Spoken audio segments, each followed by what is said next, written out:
Hello friends, अब जो topic पढ़ेंगे टॉपिक का नाम क्या रहेगा अपने पास? परासरण दाब के नियम। क्लियर? ठीक है। तो जो अपना विलयन होता है वह क्या करता है? आदर्श गैस के नियमों का पालन करता है, तो उसी के आधार पर इसके नियम बनाए गए हैं। ठीक है। तो जो पहला नियम है, पहले नियम का नाम क्या है? वांट ऑफ बॉयल नियम। ठीक है। यहाँ तक तो ये नियम क्या कहता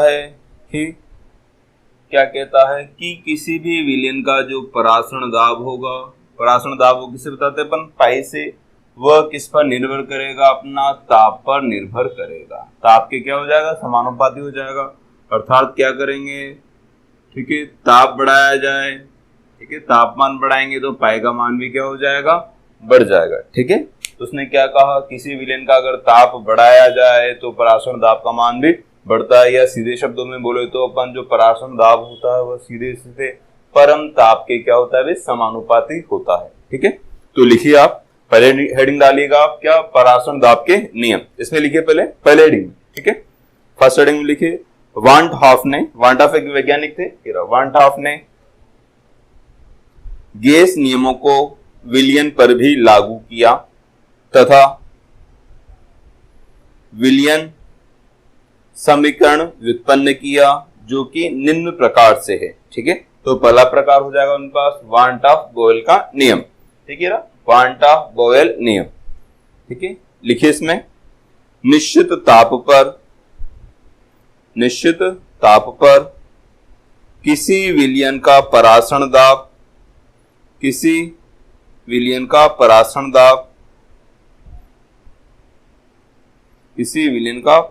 दाब उस विलयन के परम ताप के समानुपाती होता है। उस विलयन के परम ताप के समानुपाती होता है। ठीक है। उस विलयन के परम ताप के समानुपाती होता है।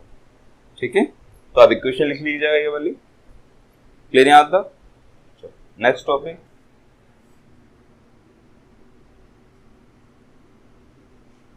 वांट ऑफ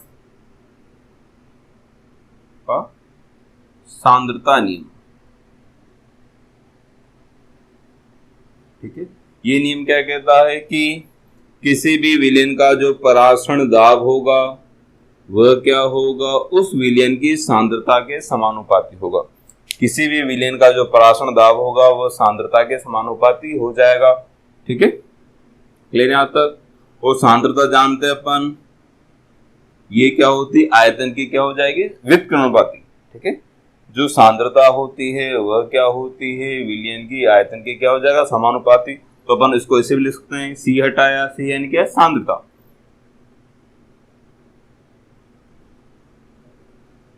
ठीक है। तो पाई जो होता है ये क्या हो जाएगा? सी की जगह क्या रख देंगे अपन? 1/v। v का मतलब क्या है? यहाँ आयतन।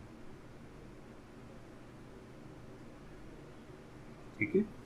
तो ये हो गया अपने पास 1/, ठीक है, v। ठीक है। v का मतलब क्या है? आयतन से। ठीक है। तो लिखिए इसमें निश्चित ताप पर किसी, ठीक है, सेकंड वाला लिखना है आपको, वांट ऑफ सांद्रता नियम। लिखिए इसमें निश्चित ताप पर किसी विलयन का परासरण दाब, किसी विलयन का परासरण दाब उसकी सांद्रता, सांद्रता का मतलब क्या हो जाएगा? सी।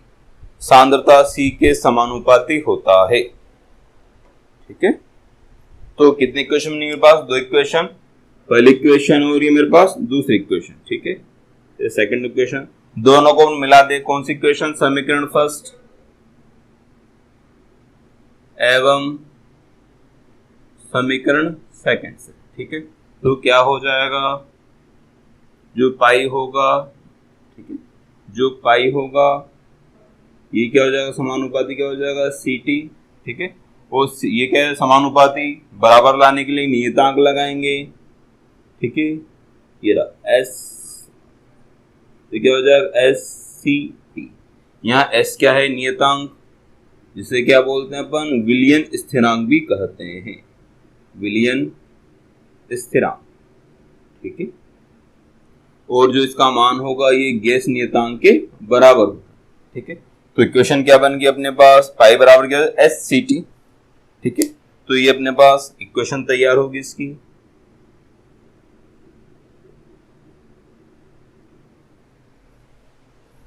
ठीक है, ये कितने मोल के लिए, 1 मोल के लिए अगर अपने पास एक से ज्यादा n मोल दे रखे हों तो पाई बराबर क्या हो जाएगा, n, ठीक है, CST, ठीक है, ये क्या हो जाएगा, एक से ज्यादा मोल आपको विलेन के दे रखे हो, ठीक है।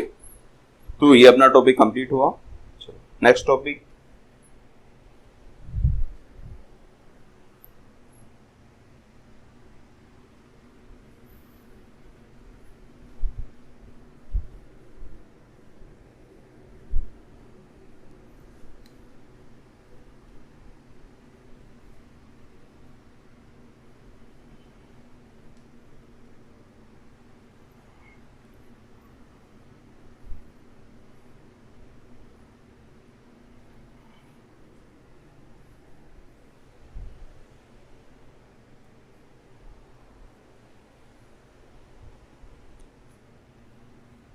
अपना परासरण दाब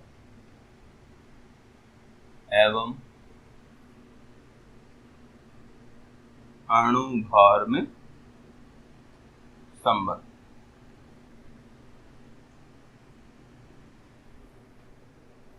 ठीक है, तो अभी क्वेश्चन पढ़ी अपन ने क्या, ठीक है, पाई बराबर क्या था, पाई बराबर NCST,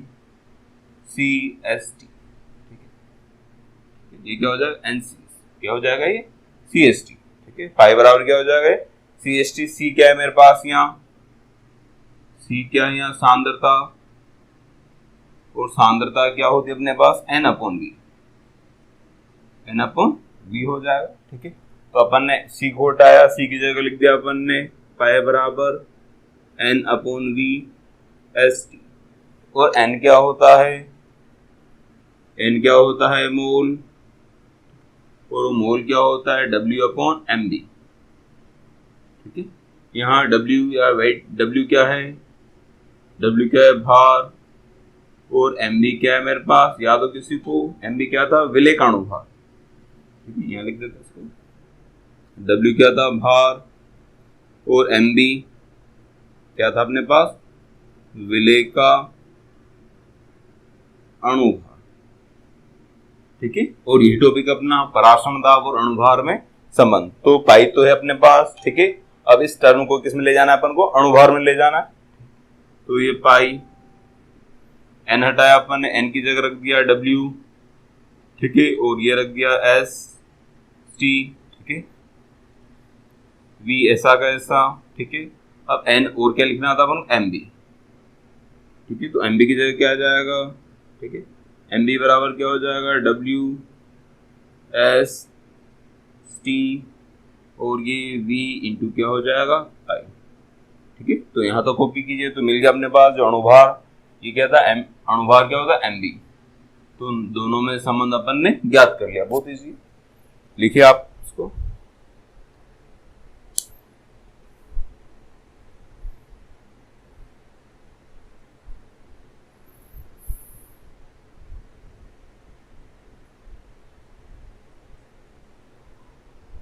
कंप्लीट। आगे क्वेश्चन दे रखा है न्यूमेरिकल एक छोटा सा इसी क्वेश्चन के ऊपर, ठीक है, क्वेश्चन ये लेगी अपनी, उसमें देखिएगा,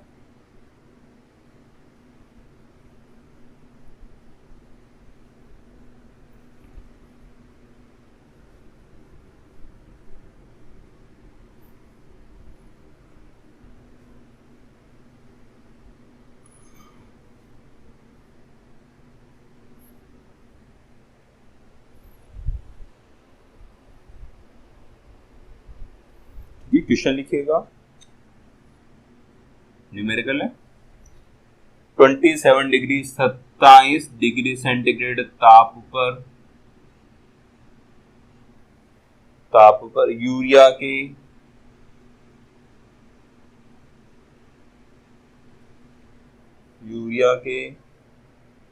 m/10 विलियन का परासरण दाब ज्ञात करो, ठीक है। तो क्या क्या दे रखा अपन को, ठीक है, ताप, ठीक है।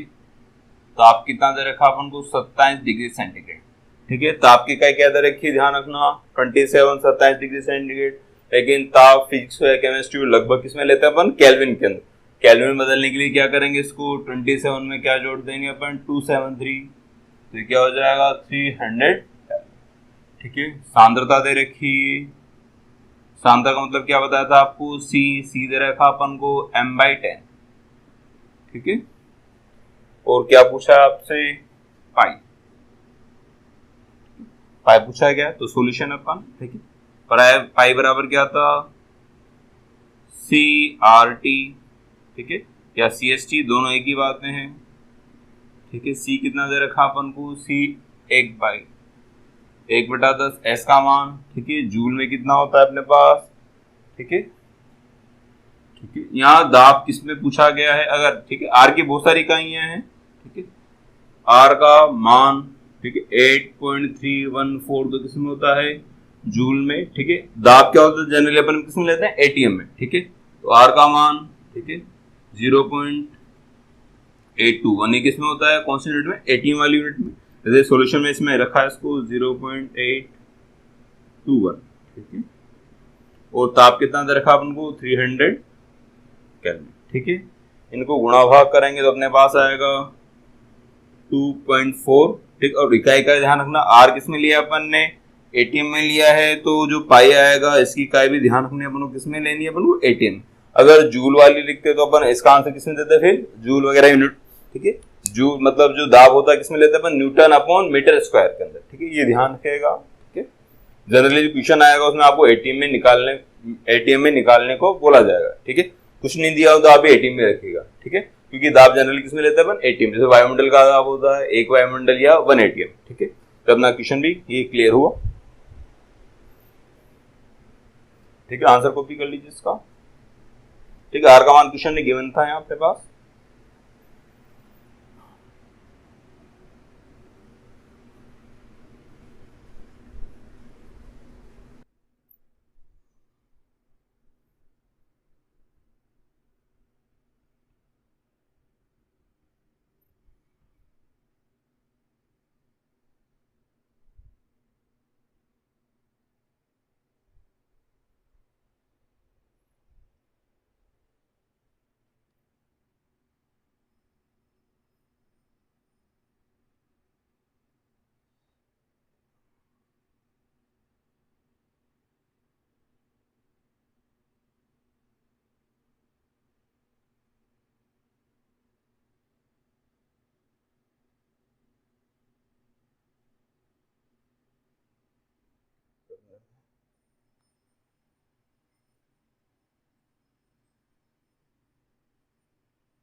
ठीक है। नेक्स्ट स्टडी देखिएगा क्या है, विलेय का मोलर द्रव्यमान ज्ञात करने में पराशरण दाब विधि का महत्व, ठीक है। तो विलेय का मोलर द्रव्यमान अपन पहले भी ज्ञात कर चुके हैं। MB का मान कौन कौन सी विधियों से, वाष्प दाब में सापेक्षिक अवनमन, वहां से भी ज्ञात कर सकते हैं, क्वथनांक उन्नयन से भी ज्ञात किया अपन ने, हिमांक अवनमन से भी अपन ने ज्ञात किया, इससे भी ज्ञात किया। तो ज्ञात करने की कितनी विधियां अपने पास, 4 विधियां होगी।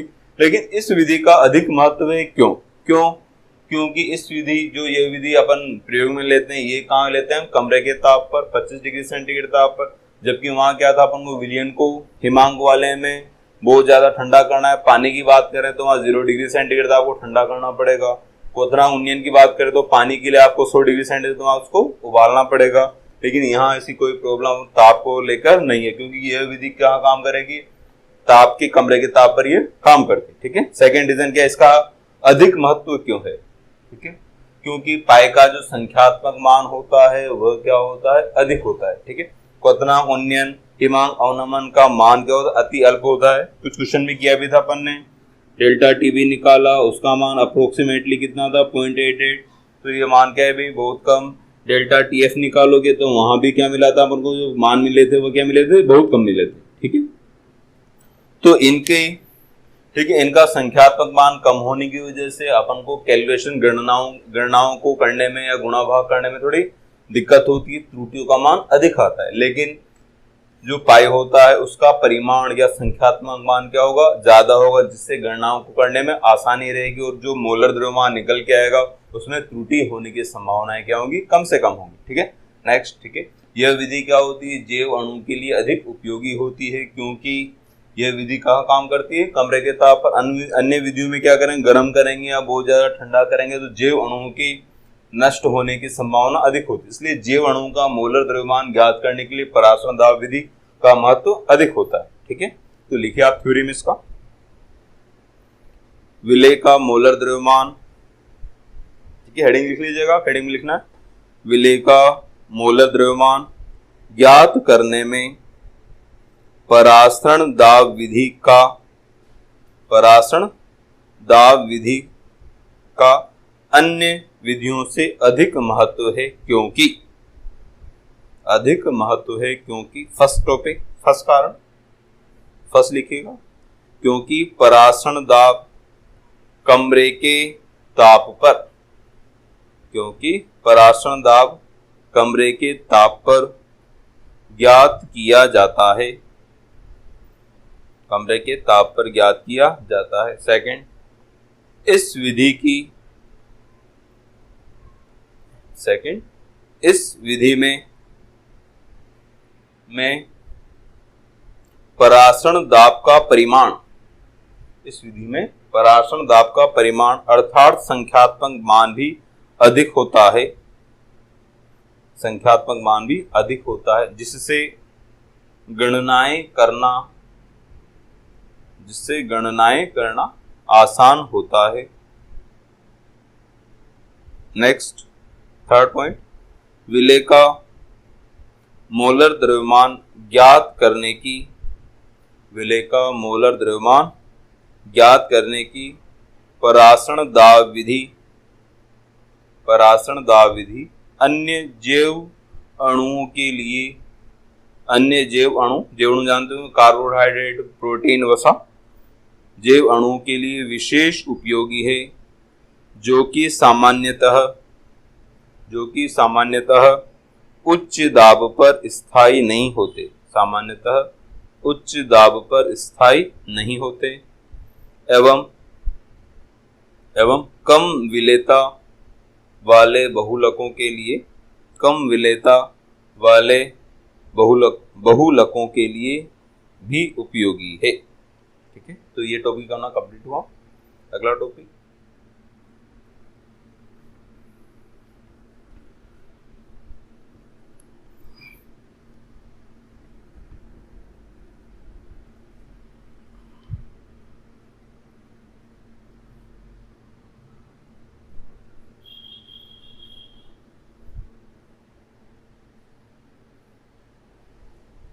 अगला टॉपिक है अपना समपराश्रय विलयन।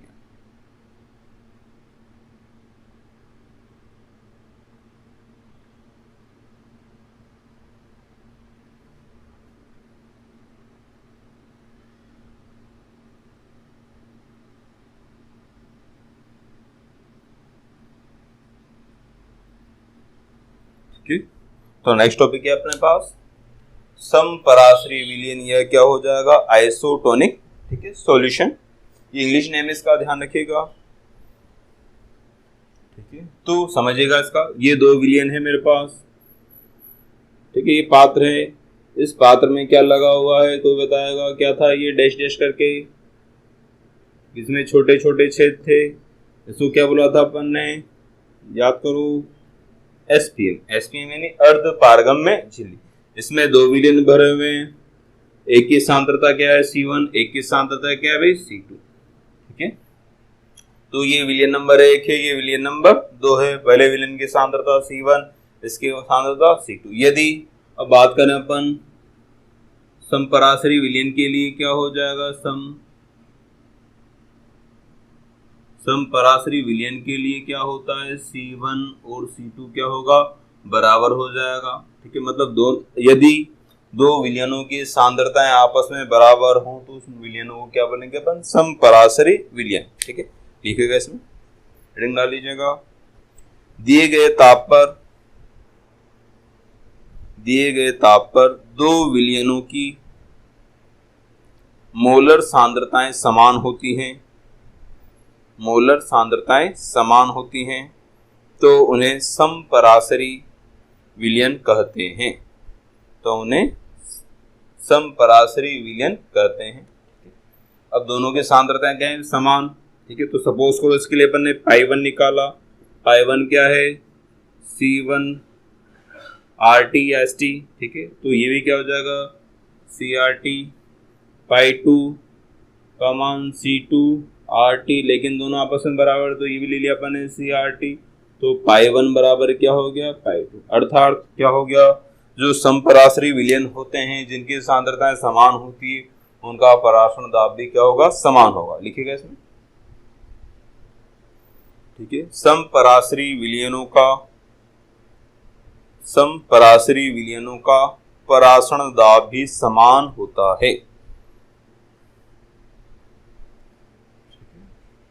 समपरासरी विलयनों का परासरण दाब भी समान होता है।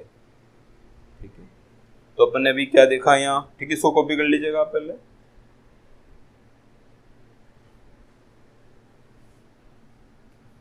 ठीक है, तो यहां से कंटिन्यू कर रहा हूं वापस में। ठीक है, C1 क्या है? पहले विलयन की सांद्रता, और C2 क्या है? दूसरे विलयन की सांद्रता। ठीक है, सांद्रता को हम मोल आयतन में कन्वर्ट कर रहे हैं, तो ये क्या हो गया? N1। ठीक है, N1, और ये क्या हो गया हमारे पास? V। ठीक है, ये भी क्या हो गया? N2, और ये क्या हो गया? V। ठीक है, दोनों का आयतन। तो ये N1 है तो V1, ये V2। N1 को हटाया अपन ने, N1 की जगह क्या आ जाएगा? W1 अपॉन M1, और ये क्या हो गया? V1। ये हो जाएगा W2 अपॉन M2, और क्या हो जाएगा? V2। ठीक है, तो इस प्रकार जो दोनों विलयन भरे हैं उनके अपन को कितने मान अगर ज्ञात हो? 5 मान ज्ञात हो। ठीक है, अब 5 चर ज्ञात हो तो हम छठा चर भी आराम से ज्ञात कर सकते हैं। मतलब अपन को M1 ज्ञात करना हो तो ये बाकी चीजें पता होनी चाहिए। इस प्रकार अपन M1 और M2 का मान ज्ञात कर सकते हैं। ठीक है, तो ये क्या पड़ा अपन ने? समपरासरी विलयन। ठीक है, नेक्स्ट लिखेंगे अपन। ठीक, इसी तरीके से अतिपरासरी विलयन।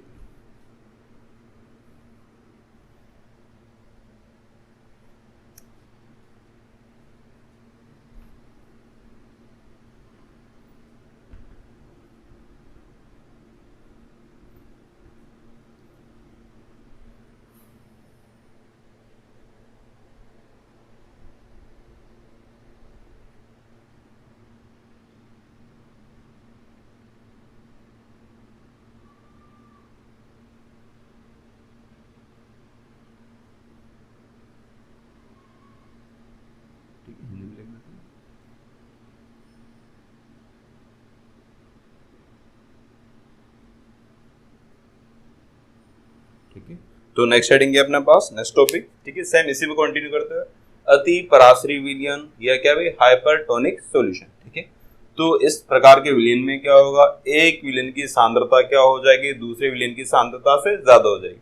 ठीक है, तो यहाँ क्या हो जाएगा? C1 का मान क्या हो जाएगा? C2 से क्या हो जाएगा? ज्यादा हो जाएगा। ठीक है, तो परिभाषित करेंगे इसको, तो लिखिए परिभाषा। वह विलयन जिसका परासरण दाब ठीक है दूसरे विलयन की तुलना में अधिक होता है उसे अति परासरी विलयन कहते हैं। ठीक है, अपन ने पढ़ा था पाई क्या था? सी के समानुपाती। सी ज्यादा है, सी का मान ज्यादा है तो पाई का मान भी क्या हो जाएगा? ज्यादा। मतलब पाई 1 क्या हो जाएगा? पाई 2 से ज्यादा हो जाएगा। ठीक है, मतलब जिसकी सांद्रता ज्यादा है उसका परासरण दाब भी अधिक होगा। ठीक है, डायग्राम बनाती रहेगा। पहला वाला डायग्राम अलग था, ये वाला डायग्राम अलग है। ठीक है, इसको अलग में लिखिएगा। फिर यहाँ तक अब बात करते हैं अपन। ठीक है, कौन सा था? ये पहला पढ़ा समपरासरी, फिर पढ़ा अपन ने अति परासरी। अब क्या पढ़ेंगे अपन? अल्प परासरी।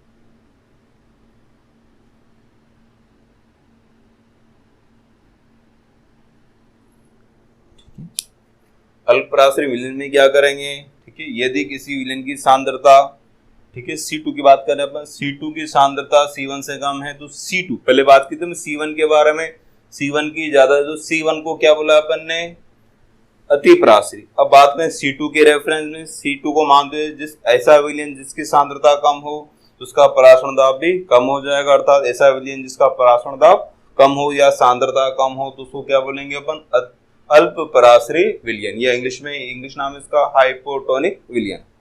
ठीक है, लिखिए, वह विलयन जिसका परासरण दाब, वह विलयन जिसका परासरण दाब दूसरे विलयन की तुलना में कम होता है। अंडरलाइन कीजिएगा, पहले में समानता फिर दूसरे में अधिकता, और यहाँ क्या है, अंडरलाइन कम होता है, उसे अल्प पराश्रयी विलयन कहते हैं। इस विलयन की सांद्रता भी कम होती है, इस विलयन की सांद्रता भी कम होती है। क्लियर है यहाँ तक? इसको डायग्राम को कंप्लीट कीजिएगा।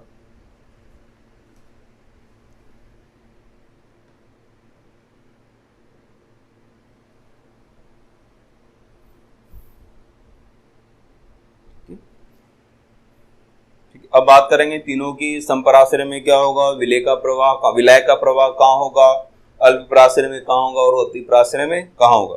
ठीक है, तो बात करते हैं पहले जो डायग्राम बनाओ इसके बारे में। ठीक है, तो जो, ठीक है, ये C1 है और ये क्या है, C2 है, ये C1 विलयन है और ये C2 विलयन है। C1 की सांद्रता C2 से अधिक है तो C1 वाला सांद्रता अधिक है तो उसको क्या बोलेंगे हम, अति पराश्रयी, अति पराश्रयी। ठीक है, C2 की कम है तो उसको क्या बोलेंगे, अल्प पराश्रयी। ठीक है, तो बात करें और बीच में क्या थी, SPM। ठीक है, तो विलय का जो प्रवाह होगा हमेशा कहाँ होगा, अल्प पराश्रयी से कहाँ होता है। ठीक है, कहाँ होगा, हमेशा अल्प पराश्रयी से अति पराश्रयी की ओर हमेशा विलय का प्रवाह होता है। ठीक है, किसके माध्यम से, अर्धपारगम्य झिल्ली के द्वारा।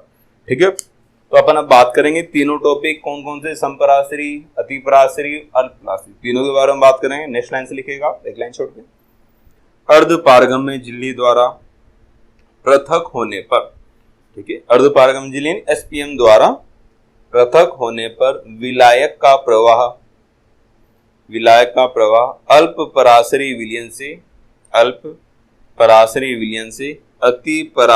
विलयन की तरफ, अल्प पराश्रयी विलयन से अति पराश्रयी विलयन की तरफ होता है। ठीक है, क्लियर यहाँ तक?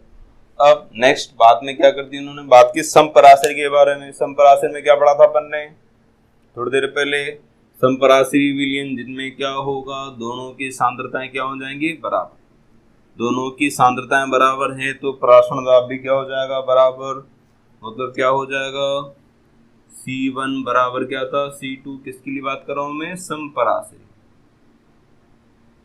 संपराश्रयी विलयन है तो यहाँ कोई विलय का प्रवाह नहीं होता, विलय का कोई SPM के द्वारा वह कोई आवागमन विलय काणु नहीं करता। ठीक है, तो संपराश्रयी विलयन में विलय का प्रवाह नहीं होता। लिखा नेक्स्ट लाइन से, वेरी इंपॉर्टेंट। संपराश्रयी विलयनों को अर्धपारगम्य झिल्ली द्वारा पृथक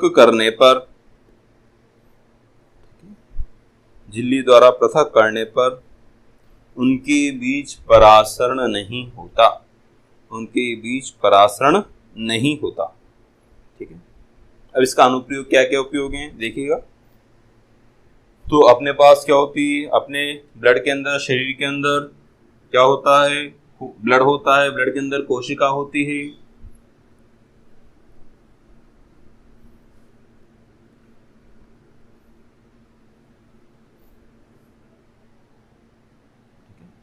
अपना रक्त होता है, रक्त के अंदर क्या होती है, रुधिर कोशिका या RBC। ठीक है, ये रुधिर कोशिका है, रुधिर कोशिका का जो परासरण दाब होता है ये किसके बराबर होता है, 0.9। ठीक है, परसेंटेज W/W किसके बराबर होता है, NaCl के विलयन के बराबर, या रुधिर का जो परासरण दाब होता है इस NaCl के 0.9% NaCl के विलयन के बराबर होता है। ठीक है, NaCl का मतलब क्या होता है? Sodium chloride. ठीक है, तो देखिएगा, लिखिएगा नेक्स्ट हेडिंग से, इसका महत्वपूर्ण अनुप्रयोग किन किन का? समपराश्री अतिपराश्री विलयनों का। इसका महत्वपूर्ण अनुप्रयोग निम्नलिखित है। पहला, रुधिर कोशिका में उपस्थित द्रव, रुधिर कोशिका में उपस्थित द्रव का मतलब लिखिए रुधिर, रुधिर या रक्त का परासरण दाब 0.9% सोडियम क्लोराइड के समान होता है, अतः इसे अंतःशिरा में इंजेक्ट करना सुरक्षित रहता है। अतः इसे अंतःशिरा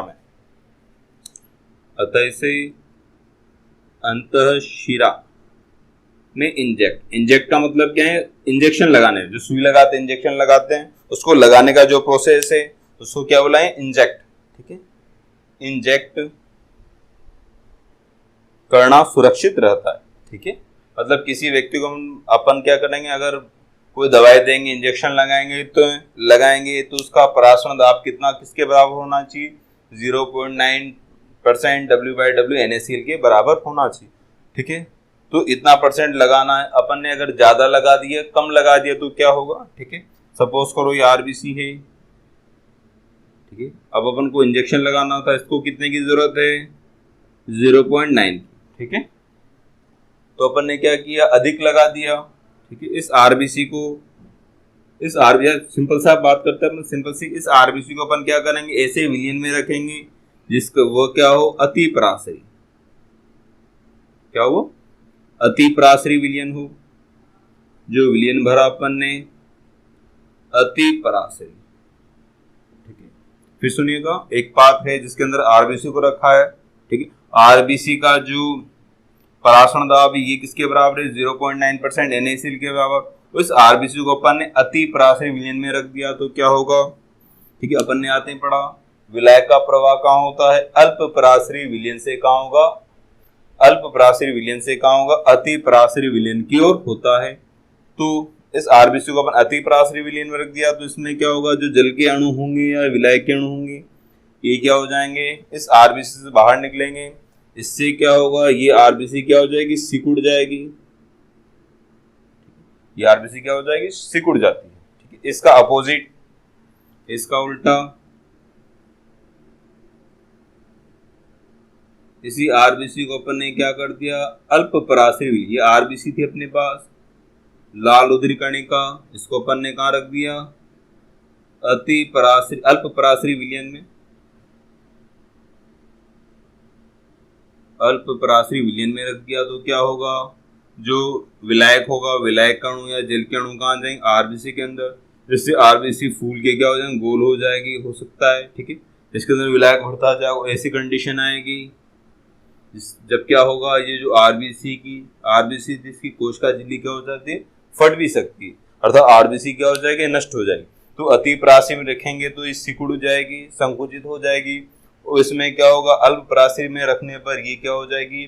विलायक के अणु उसके अंदर प्रवेश करेंगे, जिससे इसकी ये फूलेगा, हो सकता है ये RBC फट भी सकती है।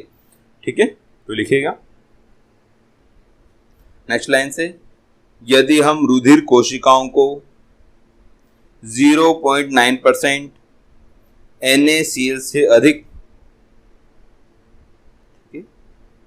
NaCl से अधिक सांद्रता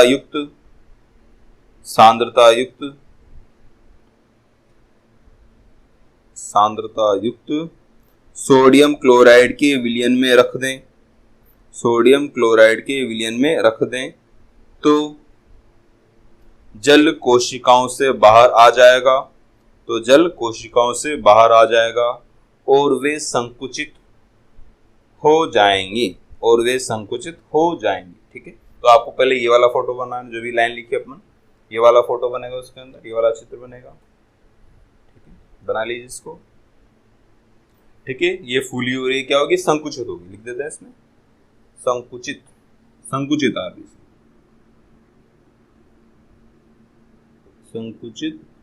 ठीक है, डायग्राम बना लीजिए। ठीक है, नेक्स्ट लाइन। अब इस वाले डायग्राम की बात करेंगे अपन। जब रुधिर कोशिकाओं को 0.9% NaCl से कम सांद्रता वाले 0.9% NaCl से कम सांद्रता वाले NaCl विलयन में रखें तो NaCl विलयन में रखें तो परासरण के कारण जल रक्त कोशिका के अंदर चला जाएगा तथा कोशिकाएं फट भी सकती हैं। कोशिकाएं फट भी सकती हैं।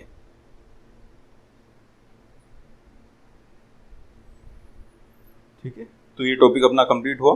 Next starting.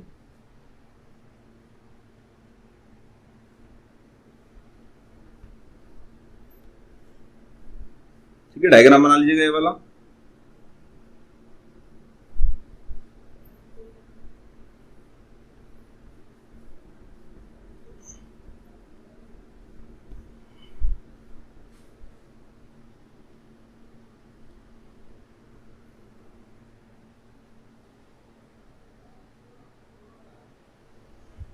स्टार्टिंग क्या है? परासरण के अनुप्रयोग।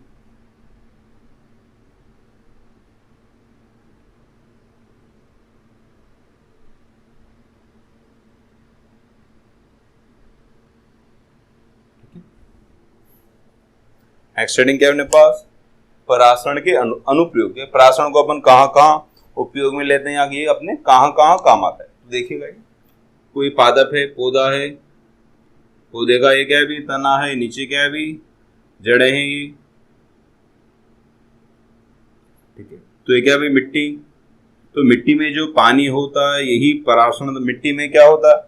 मिट्टी में दाब कम होगा और पौधे की जड़ों में क्या होगा? दाब ज्यादा होगा, जिससे क्या होगा? विलय के नहीं, जल के अणु कहाँ जाएंगे? अल्प पराश्री से अधिक पराश्री विलयन की ओर गमन करेंगे। इस तरह जड़ों में या पौधे में पानी का प्रवाह किस कारण होता है? परासरण दाब के कारण ही होता है। लिखिएगा पहला हेडिंग लिखिए परासरण के अनुप्रयोग। इसमें लिखिए पहला, जल का मृदा से पौधों की जड़ों में तथा पौधे के ऊपर के हिस्सों में पहुंचना आंशिक रूप से परासरण के कारण होता है।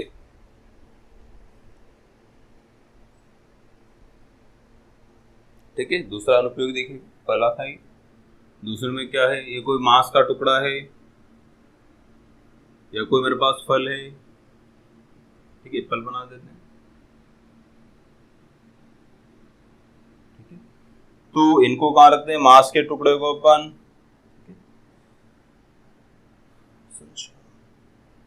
मांस के टुकड़े को कहाँ रखेंगे? नमक युक्त विलयन में। ये क्या रख दिया अपन ने? मांस। ये क्या है भी? मांस का टुकड़ा।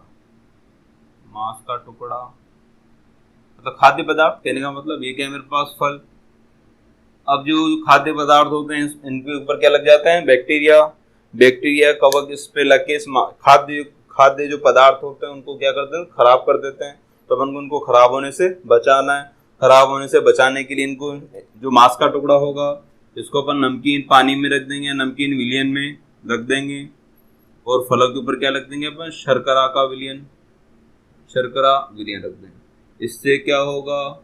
ठीक है, मांस के टुकड़े पर यदि कोई बैक्टीरिया की चिपक गया तो ये क्या अपने पास? बैक्टीरिया।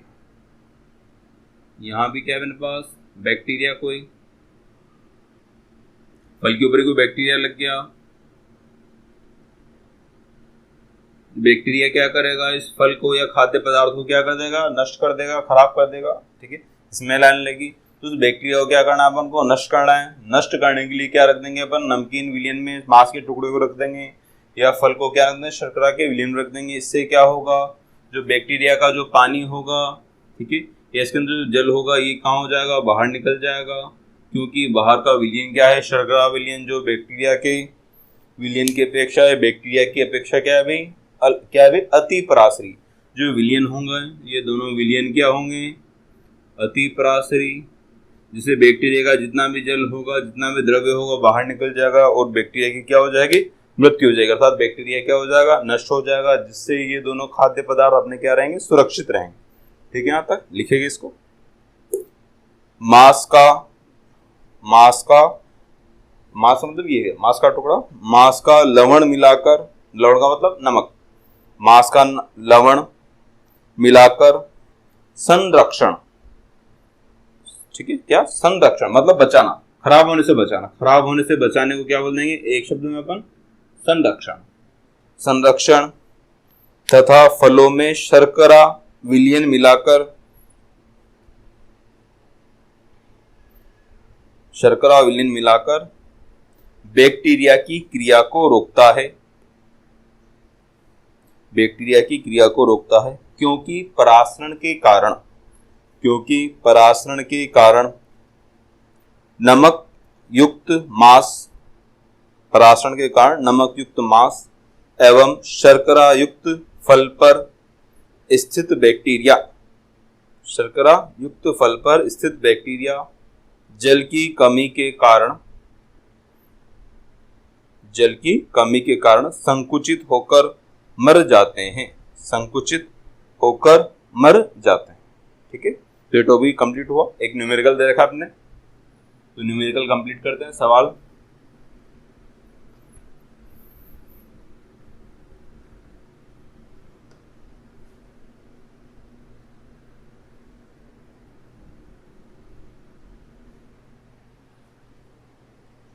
तो क्वेश्चन लिखिएगा, 4% यूरिया विलयन को, 4%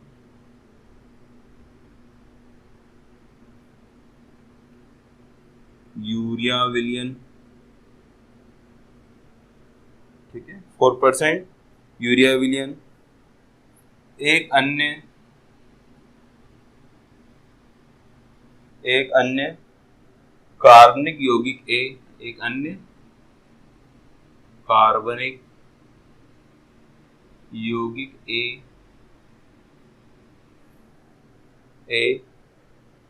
के 12%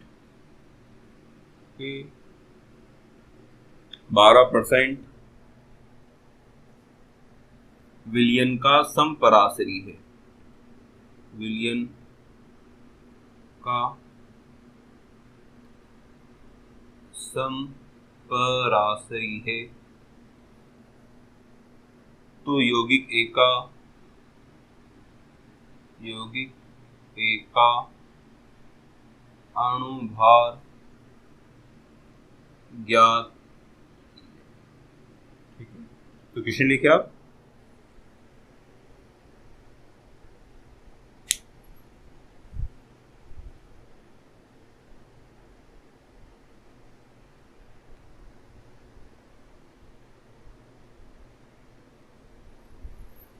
क्वेश्चन लिखिए आपने।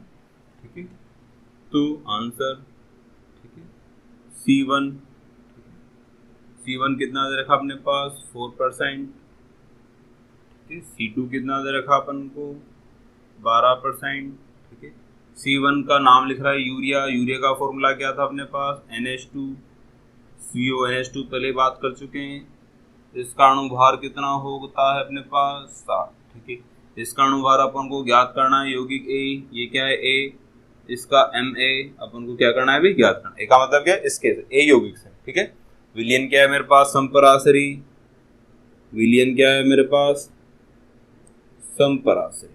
ठीक है, तो अपन, ठीक है, ये क्या है C1 का पाई1 ज्ञात करेंगे, क्या होता है C1RT। ठीक है, C1 का क्या हो जाएगा N, ये क्या हो जाएगा N upon V RT। N को भी हटाएंगे, N को हटाएंगे तो क्या हो जाएगा W क्या था भार, और क्या था अपने पास MB, इसका MB इंटू V, और क्या हो जाएगा RT। क्लियर यहाँ तो। इसी प्रकार इसकी वैल्यू रख देते हैं अपन, W कितना दे रखा है भार इसका, 4%, 4/100। ठीक है, और क्या दे रखा है R की जगह R, एक ही ताप पे काम, तो ये भी T और ये क्या हो जाएगा V MB। इसका अणुभार ज्ञात कर लिया अपन ने, ये कितना था 60। ठीक है, इसका पाई 2 सेम एज इट इज। ठीक है, N। ठीक है, ये भी क्या हो जाएगा ये वाला, तो इसका भार कितना है अपने पास, भार कितना दे रखा है इसका 12/100। ठीक है, ये भी R और ये क्या हो जाएगा T। इसका अणुभार अपन को Ma ज्ञात करना है, आयतन है इसे अपने पास। और अपन ने क्या बोला, समपराशि विलयन का π1 और π2 क्या होता है आपस में बराबर होता है, तो π2 और π1 आपस में क्या हो जाएंगे बराबर, तो वैल्यू रख देंगे अपन इस यहाँ से 12/12 RT। सो Ma ये V बराबर π1 4/100 RT, और ये क्या हो गया V इंटू 60। ठीक है, RT से RT कैंसिल, V से V कैंसिल, 100 से 100 कैंसिल। ठीक है, तो Ma कितना बनेगा अपने पास यहाँ से,